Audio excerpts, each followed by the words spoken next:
Have you been to InfoWarsShop.com lately? Express your inner patriot with these brand new InfoWars t-shirts. Say it loud with the InfoWars Bullhorn shirt, or educate the sheeple with the Bill of Rights shirt. Grope the public's mind with the TSA shirt. And with this shirt, you can let the dark side know of the Rebel Alliance's power. All available at InfoWarsShop.com. Sick of the globalist eugenicist control freaks adding poison to your water and laughing as you get sick and die? Start purifying your water with ProPure. My friends, I've done a lot of research, and the best gravity filter out there, bar none, is ProPure, and it's available discounted at InfoWars.com. Its filters are silver impregnated to prevent bacterial growth. There's no priming required. It's NSF 42 certified. Optional fluoride filters can reduce fluoride up to 95%. Easy to set up and use. Doesn't require electricity. Purify water from lakes, streams, ponds, and wells. This filter system leaves in beneficial minerals, which is key. Save money by not buying bottled water and avoid BPA that leaches from the plastic. ProPure is the best gravity-fed filter out there. It's what my family uses. InfoWars.com already has the lowest price on ProPure, but if you add the promo code WATER at checkout, you get an additional 10% off at InfoWars.com. You can also call to order 888-253-3139. Welcome back to InfoWars Nightly News. This is Mike Adams, the Health Ranger, hosting tonight. Thank you for continuing to join us. We've always got really interesting breaking news for you here on InfoWars Nightly News. And tonight we have a special guest.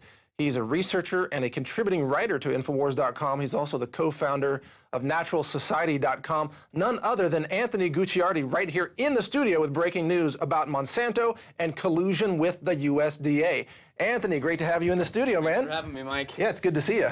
Yeah, we've got some amazing information, exclusive letter actually, that shows Monsanto may have been planting genetically modified alfalfa and subsequently contaminating entire organic food supply, per se, before it was actually allowed and approved by the USDA. Now, I understand you have letters that the public has never seen. They're being published here on InfoWars Nightly News first. And how did you come by these letters? I don't know how much you can share, actually, but yeah, what's the story? Well, there's a lot of information. I can't obviously share everything with you. We've blocked out some of the personal information from the contact here, but we have a letter to the USDA from Cal West Seed Company explaining how Monsanto's Roundup Ready genes, which were from the alfalfa seeds, were actually being found before they were approved by the USDA, which was in 2005. Okay, so wait a minute, if you don't mind me just paraphrasing. Sure. So this letter proves that the genetically modified alfalfa was being grown and harvested before it was ever approved by the USDA. That's correct. Here we have in the letter, it says, we first discovered the unintended presence of the Roundup Ready gene in our conventional alfalfa seed in 2005. It would appear that there were a significant amount of Roundup Ready alfalfa seed in production in place in 2005 prior to deregulation, which is approval by the USDA. Given the nature of this crop, this is concerning to us. And this is to the USDA, so they were fully aware of it, and they didn't address this. This is a smoking gun that proves collusion between the USDA and the genetically modified biotech industry then. And it was being shipped also, you'll see here, to an organic seed supplier. So this could, and this was just one random testing.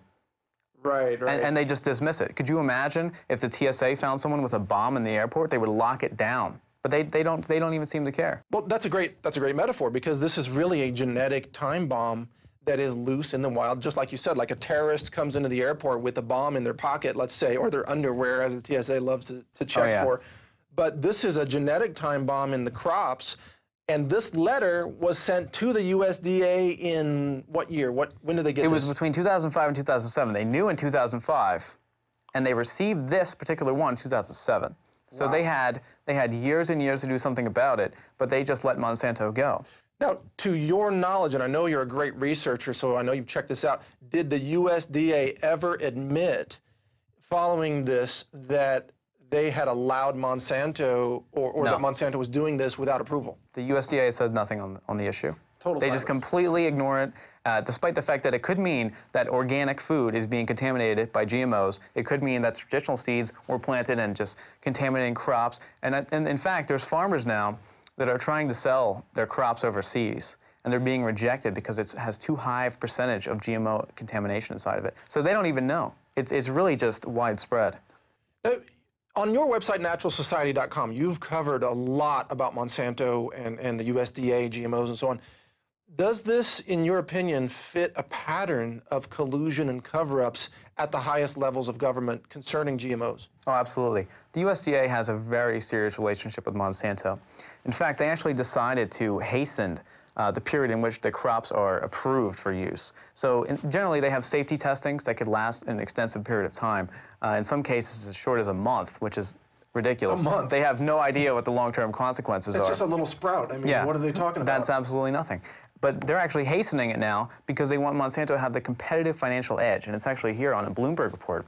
The goal is to cut in half the time needed to approve biotech crops from the current average of 3 years down way low. Approvals that took just 6 months in the 1990s have lengthened because of increased public interest, more legal challenges, and the advent of national organic food standards. So we shouldn't have standards. And they're saying that activism is causing a cog in the wheel. So it's actually showing how effective it is.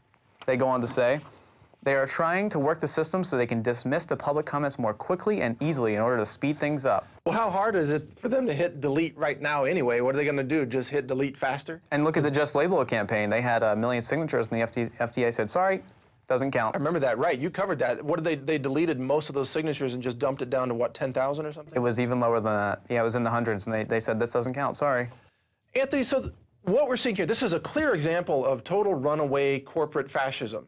This is corporate-controlled government for the benefit of the corporations that is betraying the interests of the people. In this case, betraying potentially the future of the food supply. And highlighting activists as the root cause of the problem. They're saying we can't get the GMOs out quick enough because these pesky activists, you know, these pesky individuals like us and Alex Jones, they're on air saying how bad they are. How dare they say that? They don't need testing. They don't need anything. This needs to get out right away, or else financial problems can come from Monsanto. We should have a giant victory cheer right now, then. Yeah, it's actually good news. It's really good news. Go out for all the nightly news viewers because you have been effective. Alex has been effective. Your website, my website.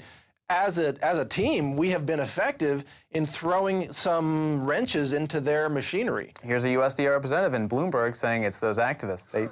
They're putting a cog in the wheel. Those dang activists. How dare they tell the truth about GMOs? How dare they demand GMOs be labeled so that consumers can actually see what's in their food? And then, oh my God. Exactly. And then when we're pushing for labeling, Monsanto says, oh, we'll sue you if you try to label it, because there's no difference at all. They threatened Vermont, right? Yeah. With a lawsuit. And as you mentioned once on naturalnews.com, you said if they were so proud of their crops, if they were so proud and they said they're so safe, why would they be against labeling it? They should show it off. Do you happen to know what's the status of the Vermont situation with the labeling laws? They're terrified. They don't want to be sued by Monsanto. Do you know what action they're taking? They're not taking much action at all. So they're terrified. Yeah, they're very terrified. Some of the legislators are going and they're saying, well, you know, we're going to take approach. We're going to take a very slow approach. We'll look at everything. But Monsanto scared them off, for sure. Well, now wait a minute. This reminds me of the situation in Texas, where the Texas legislature was ready to pass the laws that said we're going to outlaw TSA in Texas airports. Then the federal government comes in and says we're going to have an air embargo against the state of Texas. We'll have fighter jets shoot down airplanes or whatever they said. I mean, it was like almost a declaration of war. So now we have Monsanto threatening Vermont. States' rights. Not only that, but this is like a runaway corporate thug, where the corporation is more powerful than the state. That's, I mean, George Orwell warned us about exactly that. It's all tied in. It's all tied in. Here's F. William Engdahl. He says, in a June 1998 interview, USDA spokesman Willard Phelps defined the U.S. government policy on Terminator seeds, which is Monsanto seeds. Yeah. He explained that the USDA wanted technology to be, quote, widely licensed and made expeditiously available to many seed companies. So here we have them working together. They also went on, he meant agribusiness GMO giants like Monsanto, DuPont, or Dow. In this case, specifically Monsanto. The USDA was open about their reasons. They wanted to get the Terminator seeds into developing worlds where the Rockefeller Foundation had made eventual proliferation of genetically modified crops the heart of its GMO strategy from the beginning of its Rice Genome Project in 1984.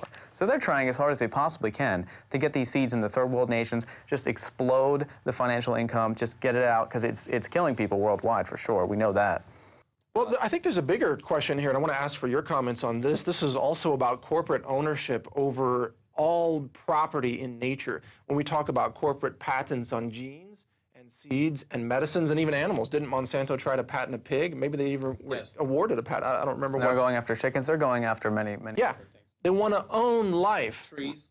Trees, yes, they want to own everything. So the real risk here, even though GMOs themselves are a huge risk, isn't it also that we have a risk of living in a world that is entirely dominated by corporate ownership?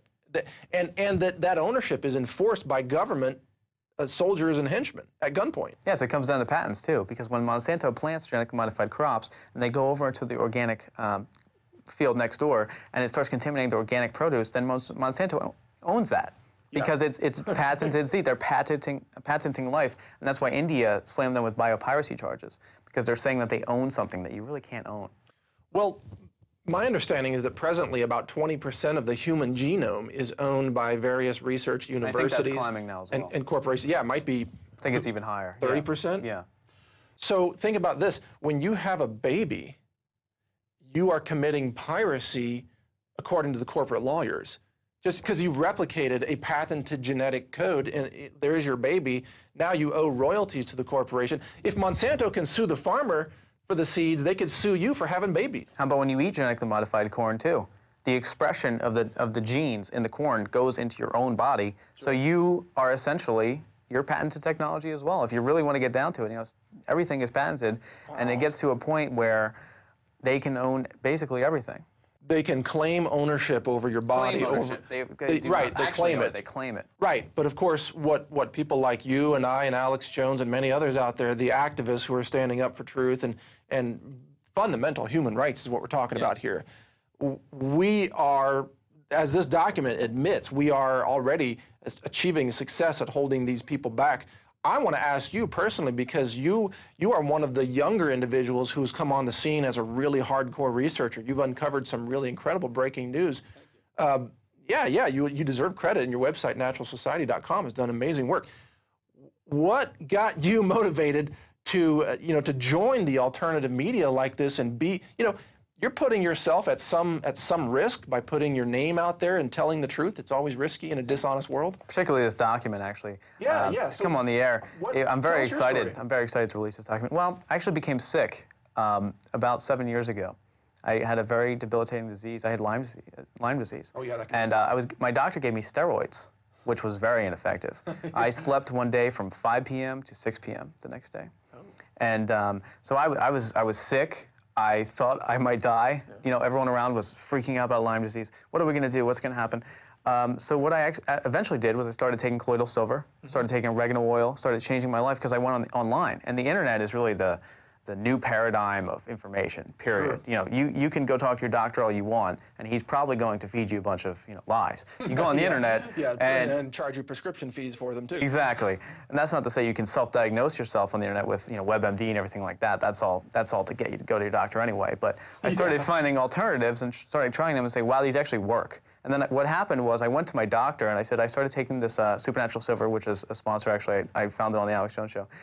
Started taking oregano oil, changing my diet, eating raw foods, 100% organic.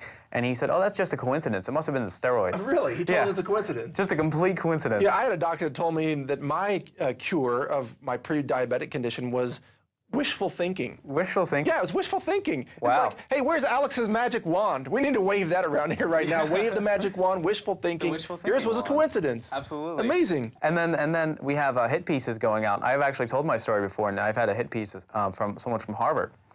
And they said, oh, well, that's impossible, blah, blah, blah. And they go and dissect my site, and they say, oh, Natural Society says that positive thinking can improve your health. Obviously, they're quacks. That? Yeah, they deny that. They say there's no evidence whatsoever. And then we have studies coming out that the people who wake up in the morning and think of positive things like a spring day or clouds, they eat more healthy.